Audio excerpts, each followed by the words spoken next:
Bismillahirrahmanirrahim. Assalamualaikum warahmatullahi wabarakatuh. Anak-anak yang Bapak sayangi dan Bapak banggakan, bertemu kembali dengan Bapak pada pembelajaran tema 5 muatan IPA bagian kedua ini. Anak-anak, gimana kabarnya? Mudah-mudahan kita semua selalu diberi kesehatan oleh Allah Subhanahu wa taala sehingga kita bisa beraktivitas seperti biasa. Walaupun masa pandemi masih ada di negara kita, bukan berarti kita tidak belajar dan kita tetap semangat untuk belajar. Anak-anak, sebelum kita belajar, mari sejenak kita berdoa, memohon kepada Allah, mudah-mudahan segala kegiatan kita diberi keridhaan dan keberkahan dari Allah Subhanahu wa taala. Amin. Bismillahirrahmanirrahim. Raditu billahi rabba wa bil islami dina wa bi Muhammadin nabiyya wa rasula. Rabbi zidni ilma warzuqni fahma. Amin. Amin. Amin ya rabbal alamin. Anak-anak, nilai keislaman dari pembelajaran kita hari ini adalah pada Al-Quran surah ke-57 ayat 25. Dan kami turunkan besi yang padanya terdapat kekuatan yang hebat dan berbagai manfaat bagi kehidupan manusia. Penjelasan dari ayat ini bahwa Allah menciptakan besi di muka bumi agar manusia bisa mengambil manfaat dari besi tersebut. Anak-anak, tujuan pembelajaran kita pada hari ini adalah yang pertama, peserta didik dapat menjelaskan pengertian dari medan magnet. Kemudian tujuan yang kedua, peserta didik dapat menentukan jenis logam yang dapat dijadikan magnet.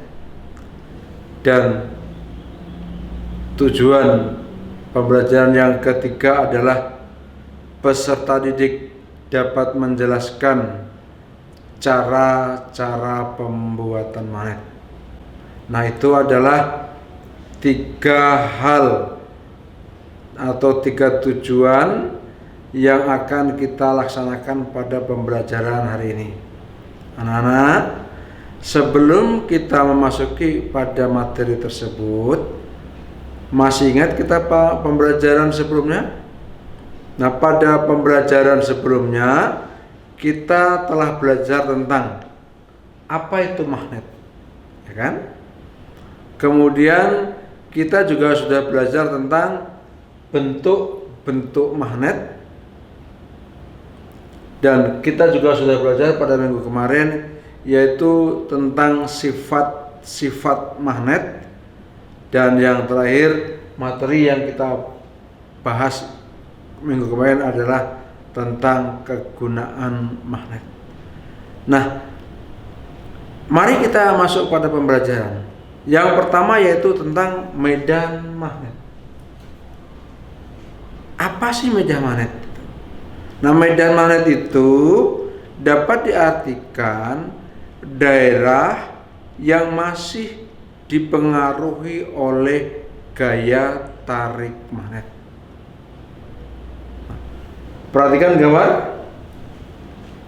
Nah, gambar di samping itu adalah ilustrasi dari sebuah medan magnet. Kita lihat bahwa garis-garis gaya tarik itu keluar dari kutub utara menuju kutub selatan, berbentuk melengkung. Apa maksud dari garis-garis medan magnet itu?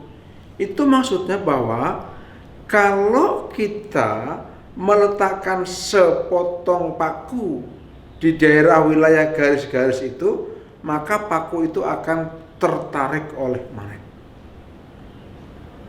Tetapi ketika kita meletakkan paku di luar dari garis-garis lengkung tersebut, maka magnet tidak mampu menarik dari paku tersebut. Kenapa jadi magnet tidak bisa menarik paku tersebut? Karena paku tersebut berada di luar jangkauan medan magnet, sehingga kekuatan dari gaya tarik magnet tidak sampai pada paku tersebut.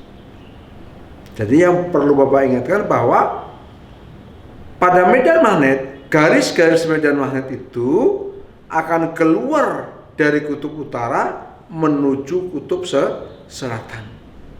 Dan susunan pada garis-garis itu paling rapat ada pada daerah kutub. Oleh sebab itu, ingat pelajaran kemarin sifat magnet, bahwa kekuatan gaya tarik magnet itu yang paling besar terhadap para kutub, karena pada daerah kutub itu garis-garis gaya tarik medan magnet terkumpul di sana. Nah, itu yang menyebabkan mengapa pada magnet memiliki kekuatan gaya tarik terbesar ada pada kutub. Oke, anak, bisa dipahami? Nah, sekarang yang kedua, yaitu materi yang kedua, yaitu tentang jenis magnet. Jadi jenis magnet yang ada pada lingkungan kita tuh ada dua. Yang pertama magnet alam, dan yang kedua magnet buatan. Magnet alam yaitu magnet yang terbentuk dari proses alami. Pada zaman dulu, zaman Yunani kuno misalnya, magnet itu batu itu contoh magnet alam. Jadi batu memiliki kemampuan untuk menarik sebuah benda tertentu, maka batu itu contoh magnet alam. Nah, sekarang teknologi berkembang, para ilmuwan semakin cerdas bahwa mengatakan bumi kita ini sebenarnya adalah magnet alam terbesar. Kemampuan gaya tarik bumi yang menarik semua benda menuju pusat bumi itu menunjukkan bahwa bumi merupakan contoh magnet alam terbesar. Oke? Nah, kemudian kita lanjutkan. Yang berikutnya adalah magnet buatan. Jadi magnet buatan itu memang sengaja dibuat oleh manusia. Pada magnet buatan, sifat kemagnetannya itu akan ada dua kemungkinan. Bisa sifat kemagnetan bersifat permanen, bisa juga sifat kemagnetannya sementara. Nah, anak-anak mungkin ada yang bertanya, Pak, apa sih yang bisa dijadikan magnet gitu? Lalu ada banyak logam. Apakah semua logam bisa dibuat magnet? Tentu tidak. Jadi logam yang bisa dibuat magnet itu yang paling bagus adalah logam besi dan baja. Jadi logam besi dan baja itu adalah logam yang paling baik dibuat untuk magnet. Ya. Ada nggak Pak jenis logam lain? Bisa, misalnya kobal atau nikel. Tapi yang biasa dipakai orang untuk memproduksi magnet itu adalah dari besi dan baja. Oke, anak-anak. Nah, sekarang yang berikutnya adalah muatan gaya tarik.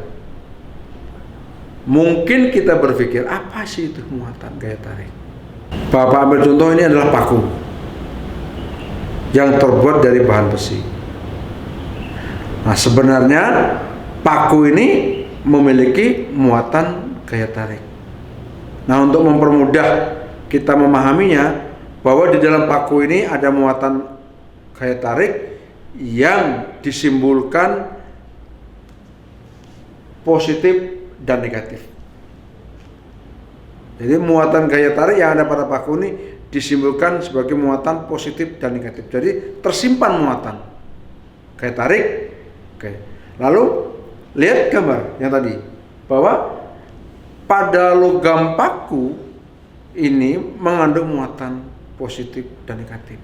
Nah, selama paku ini tidak tersusun dengan teratur muatannya, maka paku ini bersifat non magnetis. Jadi lihat gambar ini. Sebelumnya itu adalah muatan yang tersusun acak atau tidak teratur. Itu adalah gambaran paku yang seperti ini. Belum diapa-apakan. Tetapi nanti kita akan memperlakukan paku ini supaya paku ini muatannya menjadi teratur. Nah, pada saat muatan gaya tarik yang ada pada paku ini tersusun teratur, maka paku ini akan bersifat magnetis. Lalu dengan cara apa kita membuat paku ini dari benda yang non magnetis atau dari benda yang muatannya tersusun tidak teratur menjadi benda yang magnetis atau menjadi benda yang muatannya tersusun teratur? Maka kita bisa memperlakukan paku ini dengan 3 cara, yaitu dengan cara elektromagnetik, kemudian dengan cara yang kedua menggosok, dan dengan cara yang ketiga yaitu induksi atau mendekatkan. Nah anak-anak, mari kita coba bagaimana cara membuat magnet dengan peragaan berikut ini. Anak-anak, Bapak akan memperagakan bagaimana mencoba membuat magnet secara elektromagnetik. Jadi ini kabel tunggal, ini paku tadi, lalu kabel tunggal ini kita lilitkan di paku. Nah, setelah itu maka akan terbentuklah seperti ini. Nah, kalau seperti ini namanya kumparan. Jadi kumparan itu artinya adalah kabel tunggal yang dililitkan pada paku. Nah, kemudian kita cek ini. Apakah ini bersifat magnetis? Kita cek. Nah, ternyata tidak. Nah, sekarang kita menggunakan arus listrik dari baterai. Nah, setelah kumparan ini kita hubungkan dengan arus listrik, maka apa yang terjadi pada kumparan ini? Apakah bisa menarik paku atau tidak? Kita lihat. Nah, ternyata setelah terhubung dengan arus listrik, maka kumparan yang semula tidak bersifat magnetis menjadi magnetis. Mengapa demikian? Nanti kita peragakan lagi. Nah, kemudian yang berikutnya kita dengan cara menggosok. Nah, kita ambil logam ini, bisa menggunakan penggaris stainless bisa, atau juga bisa menggunakan gunting yang stainless juga. Nah, stainless. Nah ya kita bisa kan? Artinya bahwa penggaris stainless ini tidak bersifat magnetis. Nah, sekarang kita gosok. Kita gosok dengan menggunakan magnet. Ingat, menggosoknya dengan cara searah. Nggak boleh bolak-balik, harus arah. Tujuan menggosok ini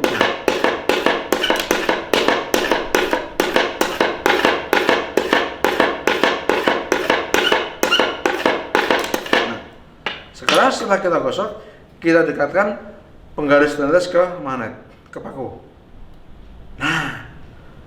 Nah, pada saat penggaris stainless setelah kita gosok dengan magnet, ternyata penggaris stainless ini bersifat magnetis. Ya, oke, paham ya? Jadi inilah yang dimaksud dengan membuat magnet dengan cara menggosok. Nah, kemudian yang ketiga yaitu membuat magnet dengan cara induksi. Ya, kita lihat contohnya. Nah, ini. Nah, kita cek. Sekarang kita coba paku antar paku. Bisa nggak paku ini menarik sini? Nah, oh nggak bisa. Kita coba lagi paku. Nah, oh nggak bisa. Nah, sekarang nggak bisa. Nah, jadi semua paku ini tidak bersifat magnetis. Tapi kita ingat, di dalam paku ini tersimpan muatan gaya tarik. Sekarang paku, anggap ini sebagai paku satu. Kita tempelkan ke magnet. Nempel. Ya kan? Oh, berarti paku ini akan kita dekatkan dengan paku kedua. Nah, ternyata paku kedua menempel pada paku ke satu. Jadi, mengapa paku ke satu setelah didekatkan atau menempel pada magnet bisa menarik paku kedua? Karena paku ke satu ini bersifat magnetis. Muatan gaya tarik yang ada pada paku satu ini sudah tersusun teratur sehingga dia bisa menarik paku yang kedua. Oke, nah gitu. Oke anak-anak, nah sekarang Bapak kembali ke penjelasan. Anak-anak, dari 3 peragaan tadi itu merupakan salah satu cara membuat magnet. Jadi membuat magnet itu bisa dilakukan dengan cara elektromagnetik atau mengalirkan arus listrik. Kemudian bisa juga dilakukan dengan cara menggosok. Dan yang ketiga bisa dilakukan dengan cara induksi atau mendekatkan. Nah, sekarang kita muncul pertanyaan di dalam diri kita. Pak, kenapa ketika kumparan belum dialiri arus listrik tidak bersifat magnetis atau non magnetis? Begitu juga dengan penggaris stainless. Sebelum digosok dengan magnet, penggaris stainless juga bersifat non magnetis. Kemudian paku ke satu sebelum direkatkan pada magnet juga bersifat non magnetis. Tetapi mengapa setelah kumparan dihubungkan ke arus listrik atau penggaris stainless setelah digosok dengan magnet atau paku satu setelah menempel pada magnet, semuanya bersifat magnetis? Nah, hal ini disebabkan karena tujuan kita menghubungkan kumparan ke arus listrik, kemudian menggosokkan magnet ke penggaris stainless dan menempelkan paku satu ke magnet, itu ketiga-tiga itu tujuannya adalah membuat agar muatan, lihat gambar nih, muatan gaya tarik yang tersimpan pada kumparan, kemudian pada penggaris stainless dan pada paku ke satu tersebut itu tersusun teratur. Jadi mengapa sebelum dihubungkan dengan arus listrik, misalnya kumparan, tidak bisa menarik paku? Karena muatan gaya tarik yang tersimpan di dalamnya itu tersusun tidak teratur, sehingga tidak bersifat magnetis. Nah, ketika arus listrik kita hubungkan di dalam kumparan tersebut, maka arus listrik tersebut mengubah susunan muatan gaya tarik di dalam kumparan itu. Yang semula tidak teratur menjadi teratur. Jadi gambar yang ini menggambarkan bahwa muatan gaya tarik yang tersusun teratur ini adalah muatan pada besi atau baja yang bersifat magnetis. Setelah besi tersebut mungkin kita hubungkan dengan arus listrik, mungkin kita gosok, atau mungkin kita dekatkan. Anak-anak, demikian penjelasan dari Bapak. Mudah-mudahan pembelajaran ini memberikan manfaat kepada kita. Nah, sebelum Bapak akhiri, mari kita simpulkan pelajaran kita pada hari ini. Kesimpulan pembelajaran yang pertama, medan magnet adalah daerah di sekitar magnet yang dipengaruhi oleh gaya tarik magnet. Kemudian kesimpulan yang kedua, jenis logam yang bisa dibuat magnet adalah logam, besi, dan baja.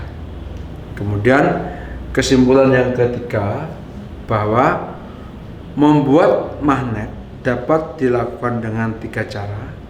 Yang pertama, elektromagnetik. kemudian yang kedua dengan cara menggosok, dan yang ketiga dengan cara induksi atau menempelkan. Anak-anak, mudah-mudahan yang sebentar ini memberikan manfaat kepada kita, dan mudah-mudahan masa pandemi bukan penghalang bagi kita untuk belajar lebih giat. Terima kasih atas perhatiannya. Akhirnya Bapak ucapkan wabillahi taufiq wal hidayah. Wassalamualaikum warahmatullahi wabarakatuh. Saya apa?